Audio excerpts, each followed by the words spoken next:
tonight doing lesson 4 for lessons I'm learning, and it is canceling cancel culture.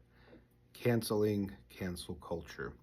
And so I tend to do lots of caveats explaining why I want to talk about a certain thing, but also making sure I discuss related topics because to me, most issues are much more nuanced than a black and white response. Even as I say, canceling cancel culture doesn't mean anything related to cancel culture has been bad, or maybe I should say a different way. Anything related to people voicing being upset or outraged over people saying certain things or doing certain things, all of that is not bad.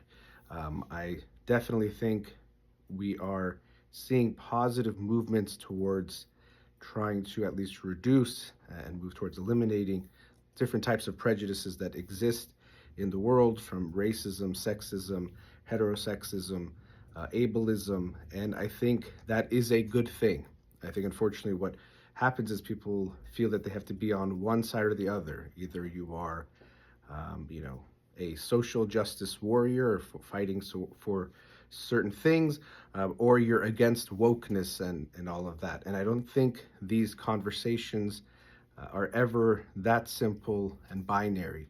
I definitely think we want to be aware of injustices that occur. Even, staying woke, as the saying goes, is about being vigilant to injustices that are around us. And so I think that is a good thing. And for too long, we have not had people's voices heard when they were disagreeing with the voices in power. So I think that's very important. And even related to that, this concept of wokeness, like so many things, it's become so binary that anyone who is promoting or suggesting something related to race or LGBTQ rights, men and women issues, whatever it might be, it just gets labeled as woke. And for some people, that means it's automatically stupid or wrong or a waste of time. And so I definitely disagree with that.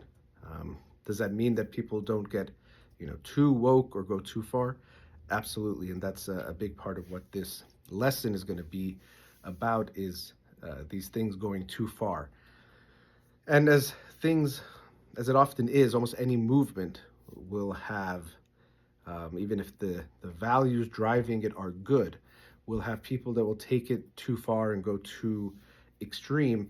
And unfortunately, what that does is it allows for many people who oppose the movement altogether to point to those bad instances or those too extreme instances and say, see, the whole movement is stupid because look at these people doing these things or suggesting these ideas. So if you look at feminism, you'll see this. If you look at racism, let's say for Black Americans, you will see this happening where people will point to those who might be going too far and too extreme as an excuse to say the whole movement is a problem or is wrong. And I definitely disagree with that this is not okay or not the right way to look at things. Whoever you disagree with or whatever you agree with, you can always find people who are on the other side who will say things that you totally disagree with, and that can make you feel really good.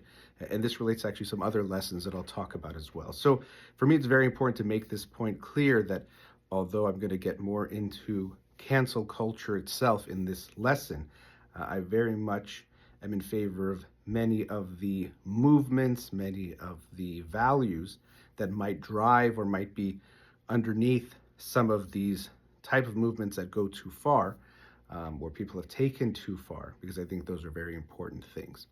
But if we're looking at cancel culture, so here I'm talking about the significant outrage or strong reactions that people and groups of people, often on Twitter or now X, will have to statements made by someone. And someone will make a innocuous statement, or let's say a slightly negative statement, or a statement that could be seen, for example, as racist. And then we see this huge outpouring and outrage from people saying, look at what this person said. This is so racist. This is so horrible. let's destroy this person's life. And sometimes they actually do. It might not even be someone who is a celebrity or in power. They'll kind of, dox them, and the person might lose their job and have other horrible things happen to them. And so again, if people say very racist things or horrible things, I don't think that should be overlooked, that no one could say anything about it. What I'm talking about here is the at times overreaction that we see, where something that might be mildly or could be construed as negative, racist, let's say, if we're using that concept, is stated, and then there's this huge reaction. And when I see that huge reaction, that overreaction, what I would identify it as, or one aspect of it at least, is there is a projection that is taking place. So all of us as human beings, although we might not like to admit it or acknowledge it or talk about it, we have prejudices that we carry, just automatic assumptions that we have, um, from race, gender, class, whatever it is. Our brains, as predicting machines and being impacted by everything we personally experience and we experience through media, um, has these judgments in there. They aren't fixed because, of course, if they're even being formed by the media, that means they are at least influenced by the media. That means they could be influenced in other directions as well. But we are impacted by all of those things that we experience. And so we have them, but most of us don't want to acknowledge them. Or specifically, it might conflict with the way we see ourselves or we want to see ourselves. So if we want to see ourselves as this person who fights for injustice, or someone who's an anti-racist, someone who is fighting the good fight and would never see these types of differences or these judgments that other people are seeing, or we want to be that way, then to almost prove to ourselves, but also to others, that we are so not racist, even the slightest hint of racist to us will feel outrageous, which actually wouldn't make sense. But that is, to me, what I noticed, this kind of reaction formation and this projection onto other people, to say, look how racist this person is. Or another way of saying it is, I am so not racist.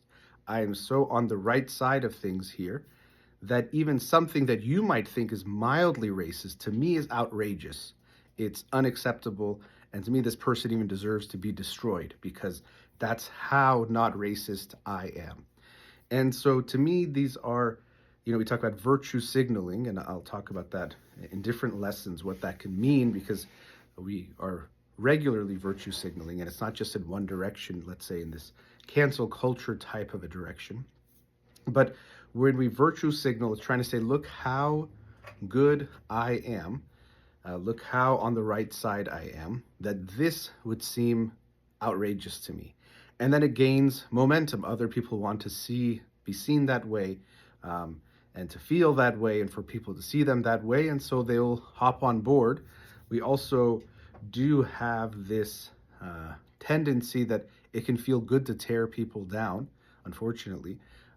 It always will make us feel better when we push people down, tear people down. So it kind of creates this mob mentality, and we see everyone hopping on board, or many people hopping on board. And it doesn't have to be so many. When we look at things like Twitter or X, sometimes hundreds, then it can spiral and become thousands, and all of a sudden it seems like lots of people, or the majority of people, feel a certain way, but it might be a small segment who is a very loud and outspoken segment, and all of a sudden this can become or come to be seen as the state of things, or how most people feel about something, even if that isn't the case. So we see these strong reactions, which, as I was saying, to me is a reaction to unacknowledged parts of ourself that I don't want to actually acknowledge. You know what? I might have some racist thoughts or tendencies within me. And when I say this, it doesn't mean we act on them or everything is equal, that because everyone has some degree of racism within them, everyone is doing equally bad, or if someone does something racist, we just chalk it up to human nature. Absolutely not. We don't justify or accept or condone bad actions just because there could be some level of human nature to it. It's a similar argument I hear when it comes to infidelity, that, well, there's part of human nature for men, and also it could be It is for women also to cheat, and there's some potential benefits there from an evolutionary perspective. So if it happens, it's okay. No, the tendency can be there. There can be, let's say, attraction in this case, or desire at some level, but that doesn't justify acting on it. And so similarly, these we might have thoughts or harbor certain feelings if we really are being very true to ourselves, but that doesn't mean that acting on it would be okay because of that. So, coming back to this cancel culture type of dynamic, there is this sense of virtue signaling, showing how good we are to others. It's also something we're proving to ourselves by showing how upset we are at this person for saying something that isn't that big of a deal. Or we also see it where there's this sense that all levels of something is the same thing. So, even something that might be mildly racist is as bad as something egregiously racist, and or sexist, or whatever it might be. And you've seen people even make comments like that. Well, I think this is not as bad as this, and then people go crazy. They say, "How could you, say that, hurting 10 people is worse than hurting one person? That means you're okay with hurting one person," which is not what they're saying. But again, it's jumping on to show I am so good that even the mere mention of some kind of harm is unacceptable to me, which shows just how good I am. And something we see when we pay attention to what people are doing here is that to fight for others is a wonderful thing, a beautiful thing. And even I think that is a human thing, that we feel compassion for people that are suffering, and it makes us want to act in their favor. That is very human too. So it can be human to hurt others, but it is also human to help others. Our human nature is very complex. It's not just good or evil, good and bad, helpful and hurtful. It's all of those things. And so we see this tendency that we can also want to help other people who are hurting. But what happens is, and we have to figure out this distinction first for ourselves, we can see it in other people as well, is that are we acting to get some kind of reward ourselves, or is the reward a good feeling of actually helping other people? And the reason why I think it's also important to say it in that way is that sometimes people will say, I think almost everyone who thinks about morality at some point will entertain this idea that, well, nothing is a selfless act. And I hear this a lot. Nothing is selfless because you think even when you help someone else, that makes you feel good about yourself. So it's not selfless because you feel good at the end of it. There is something to this kind of thinking of going a little bit deeper and trying to understand what's motivating our actions. But if we think of a system of morality, if we take this approach to its extreme, someone who's trying to kill a child is equal to someone who's trying to save that child's life, because they both will feel good about what they did, or they'll feel good or get some kind of release, whatever the end goal is. And so they're both being selfish. I think no one would agree or sign off on that type of moral reasoning. And so similarly, there is different degrees or different understandings we can have based on the motivation of what someone is doing. So here, if someone is, let's say, pointing out that something is racist, if it's for the virtue signaling way, that means it's for something for them. They want to look good. Look at how good I am. I am an ally. Even that word, maybe I'll talk about. I'm an ally. I'm woke. I'm on the right side of history, all these kinds of things. And so the focus can be on them. They might not say that, but again, each person individually can look at, what am I being motivated by here? Another person might feel good because they are what they think is fighting the good fight genuinely to try to help bring about an end or a reduction to an injustice, point out something that they think is important, and that still might leave them feeling good. They likely will also still feel bad because they'll see how much work is left to be done, and even though they are hopefully fighting in the right direction, they can see that it's a long fight and there's still suffering going on. So likely they won't feel only good. Hopefully they feel good about their action, but they'll still have a sense of unease that the problem and the situation continues and is bigger than they think. The other person might feel very good and satisfied. I did my part. Look how good I am. Because that has ended. That feeling of, putting a crown on their own heads is essentially complete. So it might feel, actually, they'll feel more at ease than the other person because they did their part in making themselves feel good.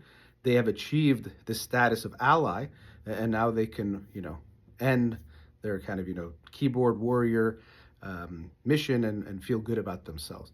And as I was saying, that term ally, I think, is a really important one. I've heard many people mention that allies, unfortunately, often used as a noun, kind of like a way of describing ourselves. I am an ally, when it should be much more of a verb, acting towards something.